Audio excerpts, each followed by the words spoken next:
2009, and as a brand new season of the International Air Racing Series, Aero GP kicks off, it's welcome to a brand new venue.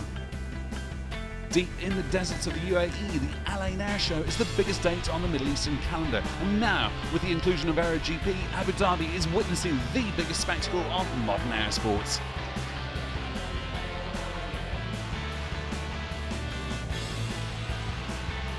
Over its 4-year history, Aero GP has brought air racing to some of the world's most spectacular locations.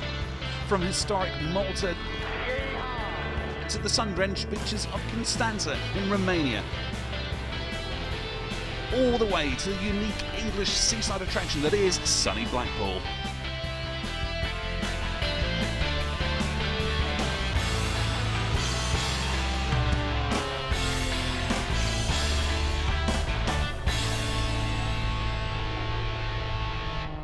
Now though, it's the turn of the Middle East to witness the air sports equivalent of Formula One racing as 2009's opening round of the Aero GP series heads into the deserts of Abu Dhabi.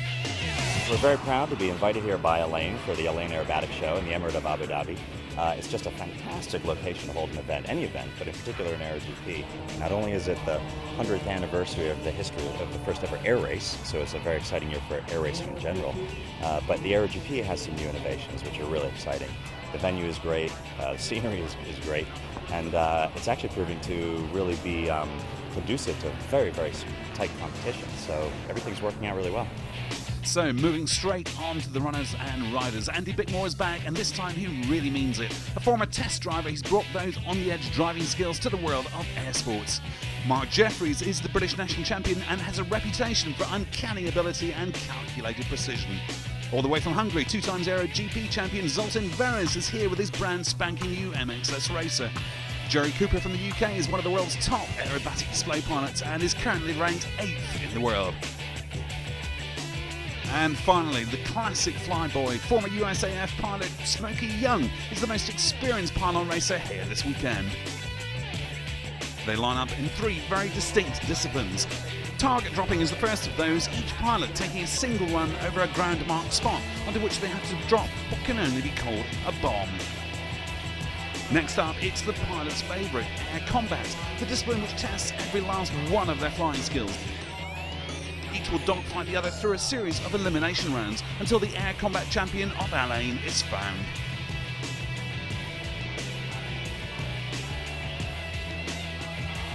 And finally, wingtip to wingtip, the Aero GP air race is what you'd get if F1 cars could take to the skies.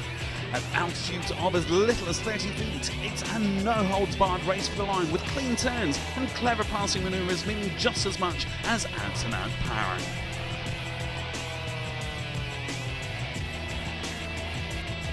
So with the capacity crowd filling the grandstands, it's time for the first of those events. Smokey Young lines up for the target drop.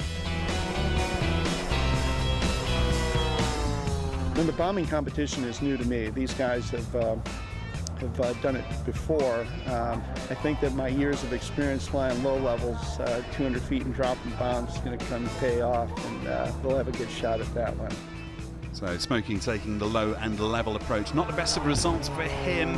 He's got closer to that target in practice, but that's the one that'll count. Jerry Cooper is planning something a little different. Different pilots have different approaches. Some of the Air Force, ex-Air Force pilots are using traditional methods of sort of straight running and so on. I come from an aerobatic background and a number of other pilots do, and so we've chosen the vertical method where we establish a vertical above the target and track straight to it.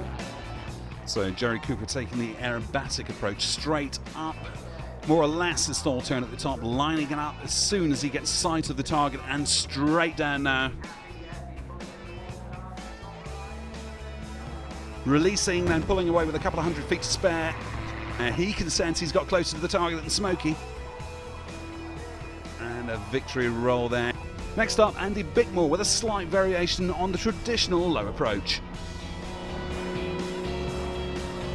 The strategy for me, I'll come in on a knife edge all the way down so I can actually see the target, get myself positioned, and then I'll release. As you can see, Andy Bickmore keeping it unconventional. The same low-level approach as Smokey, but the aircraft held at an angle, what he calls a knife edge, right up to the point where the bomb's released so he can keep his eye on that target. The bomb successfully away, but not quite as accurate as Andy might have hoped. By the looks of it, they'll put him back in third as things stand. And Zoltan Verez makes his approach, not flying that brand new MXS. It was delivered here pretty much straight from the factory, and with that all carbon fibre body, there just hasn't been time to attach the release mechanism. So he's in the extra 300, also being flown by Jerry Cooper. Straight and level, pick the altitude, pick the distance what I feel, 100 feet and 130 knots, and whenever I felt that I'm going to do it, I just released. Bomb gone. Bomb gone. So the Hungarians sticking with the traditional approach there, not bang on target, but no one's quite managed that yet. Next up, we're on board with Mark Jeffries. Don't be fooled by that cool demeanour. He's right on top of the job, making his fly pass on a knife edge, just taking one last look before his run. I fly to the target. Depending on the wind, I'll fly one side or the other. I'll do my stall turn, which is straight up. And you're just pivoting on the spot, straight down. Now I'm looking at the target, and it's about 300 feet, a nice and steady dive, pull the handle for the bomb, and just after I pull the handle for the bomb, I just pull out of the dive. Hopefully it's straight down at the target. Well, it was that aerobatic tactic that won the target drop. Jerry Cooper was the man, though, getting a strike within just 16 metres of the target and collecting the full 10 points. I thought the best strategy was to bomb from a vertical, because I'm an aerobatic pilot, so I'm used to going straight up and straight down, so I felt that I could see the target easier and trim the line better in order to hit the target from the vertical. I'm not sure what the result is, but I think I was within about 20 metres, so I'm quite pleased with that considering the amount of practice I've had. So next, it's the discipline which represents the very core of Aero GP. This is the air race. All the planes racing wingtip to wingtip around a rectangular 3-kilometre course marked out on the ground by huge pylons. This is the one that really puts man and machine to the test. During the air race, we're operating full throttle and full RPM. We're flying as smoothly as possible. If you make a lot of corrections and a lot of control inputs all the time, the aircraft is getting loads and it's getting drag and it's slowing down. I think it's very close to Formula One when you find an optimal radius of your turn that's beneficial. The difficulty comes from avoiding collisions and being fast still. You have to be very skillful in formation flying. No possibility of touching like you would do in a race car and just spin off the track. Touch in an air race, and the desert just a few feet below you. The winner of a race is going to be whoever shows up with the fastest airplane and is able to get on the course and finish the race. The speeds are going up on the aircraft, so yeah, it is getting more competitive. So they need the power, they need the speed, they need to fly smoothly, and there's absolutely no room for error. This is the qualifying race as we now hand over to our commentator on the spot, Chris Hartley. The action about to get underway. You're on board there with double Aero GP champion Zoltan Verez as he leads them away, and already Zoltan Verez, you can see, getting to the front of the pack. Mark Jeffries going in high, trying to use the speed he'll gain as he dives low out of the corner and off down the straight in front of the grandstands. Jeffries on the tail of the MXS of Zoltan Verez there, and the extra 300 just doesn't have the speed of the MXS, but Jeffries determined to stick with the Hungarian as long as he can. These two already opening up a big lead. Andy Bickmore tucking in behind in third, Smokey Young fourth, and Jerry Cooper bringing up the rear. There's Mark Jeffries on board with him now, and there you can see checking over his shoulder to see Andy Bickmore right behind him, but he'll be making as much use of that clean air as he can. Zoltan's a long way in front now, and Mark won't have to cope with the turbulence he'd have if he was bang on the tail of the MXS. This is the main battle then here in Al Ain. Jeffries being chased down by Andy Bickmore for second place. There you can see Bickmore staying high, keeping clear of Jeffries' turbulence. He's got the work to do, and there's not a lot to choose between these planes. Performance-wise, Jeffries might just have the edge, so Bickmore's going to be hard pushed to make up the ground. Jeffries keeping it low and smooth. He's the one with the prime line, and back in fourth and fifth, it's Smokey Young and Jerry Cooper in that order. The British pilot keeping a little higher into the top corner. Cooper flying a plane he's borrowed from Zoltan Verez. And talking of Verez, here he is. The Hungarian is lapping the field for the first time, going high and wide, keeping out of trouble. just look at how that MXS is powering past the extras. A full 200 kilos lighter. It's got a massive advantage here, doesn't it show? Back now with the battle for second place, and Andy Bickmore breathing down Mark Jeffries' neck. A real tussle going on here, but it's still Mark who's got the advantage. Bickmore desperately trying to stay away from the turbulence, but he's taking the longer way around every time. He'll just be hoping Jeffries makes some little slip, losing the nice clean lines he's managing to hold. So Jeffries has clear skies ahead of him, but not for long. There he is. It's Veres piling on the power around that top corner, dragging in the second and third pair. He's staying with them now as they bank around the curve, staying high, staying out of trouble. He'll wait until he's got the height and the clear airspace in front of him. This American-built MXS literally straight out of the factory. No time to paint it even. Veres is flying the plane with a coat of grey primer it was wearing straight from the crate. And there's the move, that's the killer blow. Zoltan Veres dives down and easily past to lap second place Mark Jeffries from his own down the straight. And Andy Bickmore must have been hoping for Mark Jeffries to make some kind of slip with Veres bang on his tail for the last lap. But no, Jeffries has held it all together. So they're within sight now of the checkered flag, and it is going to be a win for the Hungarian. Zoltan Veres swooping in low now over the finish line to take a storming win. Absolute dominance in this race. Close for second between the two British pilots, but Jeffries will take it. Bickmore ends up in third. Well, no doubt about who's the dominant force here in Al-Ain, and Zoltan Veres is in no doubt why. Well, it went well to me because this looks like a fast airplane now, but it was really challenging today, and I'm very proud of every pilot because as far as I could see from inside, it went very safely. We had a very, very good air race. We enjoyed every moment of it. It was a very close run race, this one, because we had Mark Jeffries and myself battling for the second and third position. And there are a few occasions there where I almost had him, but the corners just let me down. But it was a very close race indeed. Well, that was just an appetizer. Coming up next, we've got aerial combat and the final air race showdown. Join us back in Al-Ain after the break.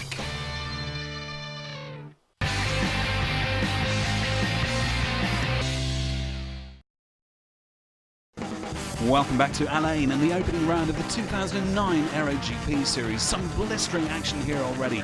British pilot Jerry Cooper taking the victory, the target dropping with his unique aerobatic style. Meanwhile, air race qualifying gave us a real taste of what's to come. Zoltan Veres dominating from start to finish in his brand new MXS. As he and his fellow pilots explained, this is a big leap forward. Zoltan showed up with that MXS for this race, and that's a real slick, real fast airplane, so he's obviously the man to beat this year. He's got a new machine this year, very fast machine. He's definitely got a turn of speed on everybody. This is the next generation to compare to the Extra, and totally different. A good turn of speed. That may be a disadvantage in the dogfighting, so that remains to be seen, but they're certainly faster in the race. In the future, I'm pretty sure airplanes will be better and faster and probably more attractive for the public. So spectacular new hardware, but will that leave Zoltan at a disadvantage against the hugely manoeuvrable Extra 300s as now we progress to aerial combat? The two competing planes approach from opposite ends of the field, the combat starting at the point at which they pass, the winner being the first pilot who manages to pull in behind and get a clear shot at his opponent. In the air combat, this is very interesting because it is genuine one pilot's skill against the other. Best technique seems to be immediately climb and turn. And basically you've got to get on the other guy's tail.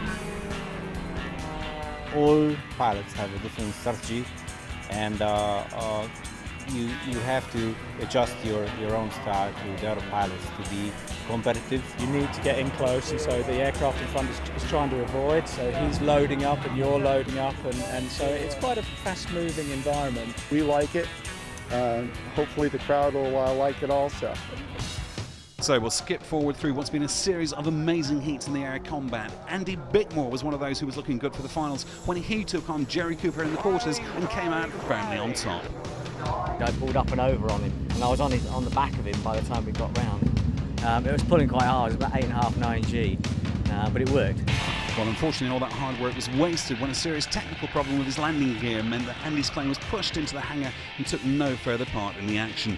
As commentator Chris Hartley now explains, that saw Jerry Cooper move through to the semi-finals.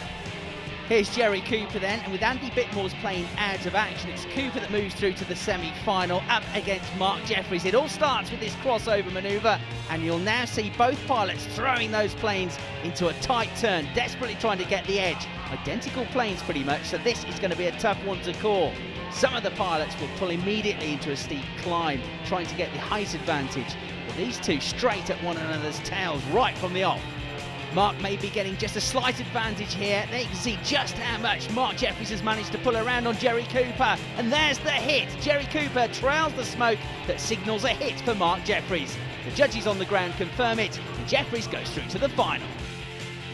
Semi-final 2, and Smokey Young in the extra 300 meets Zoltan Veres in that super quick new MXS. The Hungarian going high, using all that power to gain the height over Smokey. There's no way the American will keep with that climb rate, and there you can see it already how much he's gained over the extra, throwing the MXS around now and bearing down on the American. On board with Smokey, he's banking steeply, pulling massive G's as he tries to outturn the MXS, and then it's into a steep dive, desperately trying to shake off Veres from his tail. Zoltan as cool as you like though.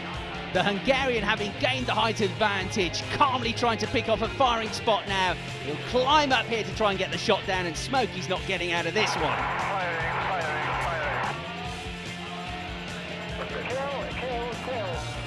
Zoltan Veres then through to the final, where he'll meet Mark Jeffries.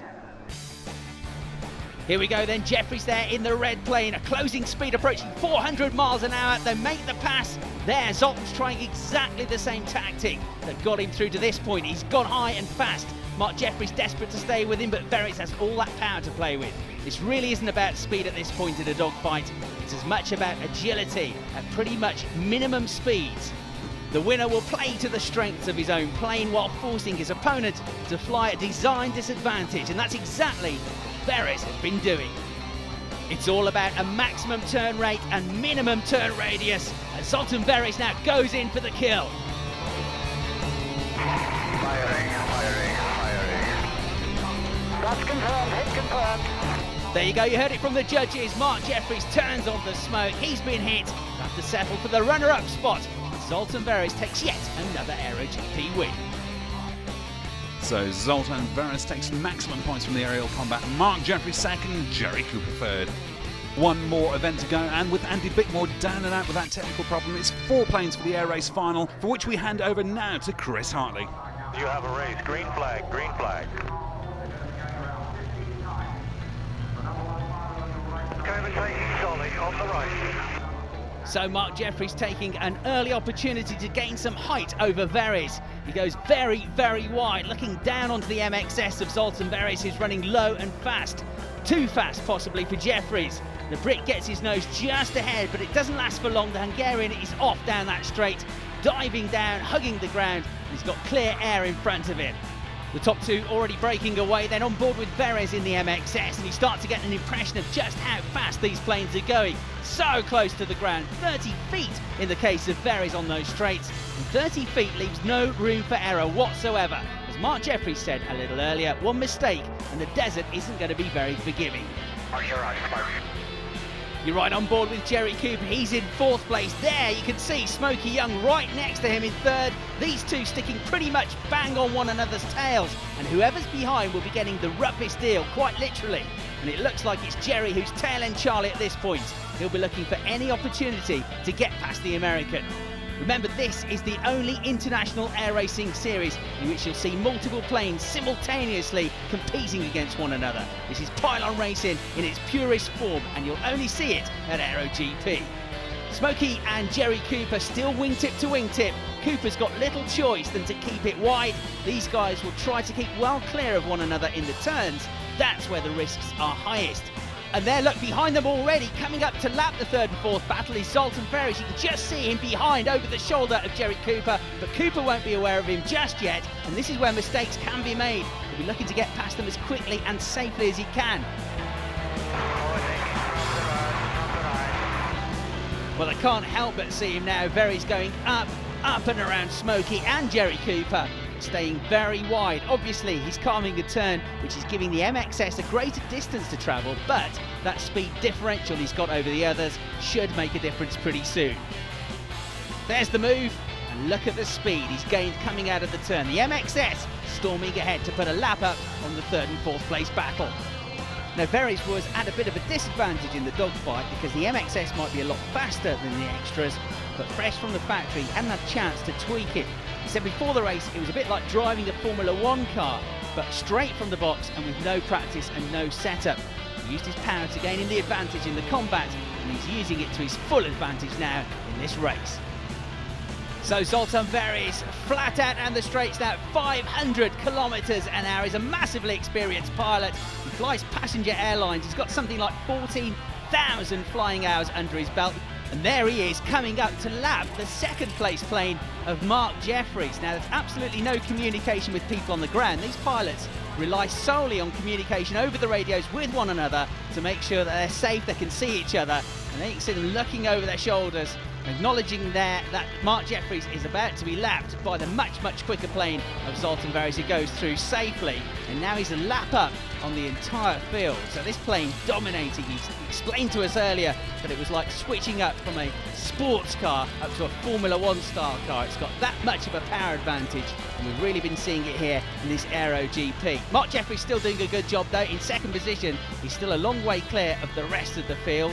Very experienced aerobatic pilot and very experienced in Aero GP competitions as well. Now this is the battle for 3rd place. It's still extremely tight, as you can see, between this pairing of Smokey Young, the American with his nose still in front.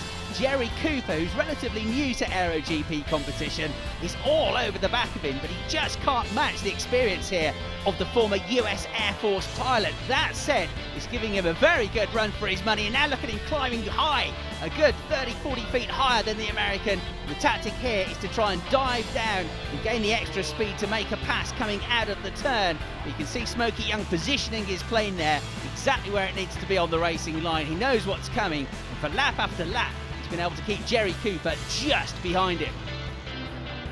Jerry Cooper still determined to try and move up a place then in this race.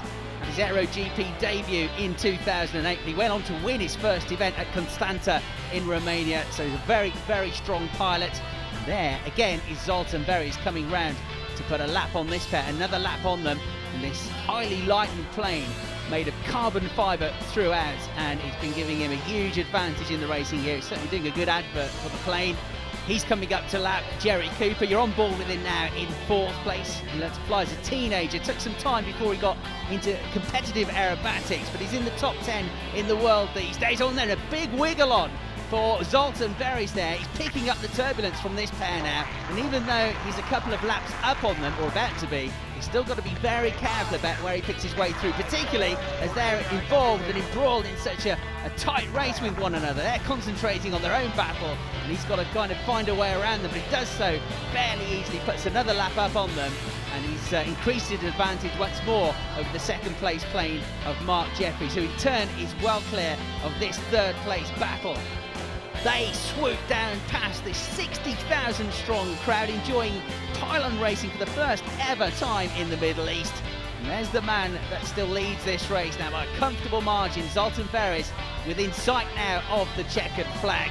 He's had a very strong Aero GP all around, particularly in the air races, both of which he has dominated. Good plane, great pilot. Zoltan Veres takes the win. Checkered flag. The Hungarian celebrating then in trademark style. He is, after all, the world record holder for the most consecutive number of barrel rolls. Well, Veres has dominated, but there's been a very good performance too from Mark Jeffries, who's well clear of the rest of the field in 2nd place.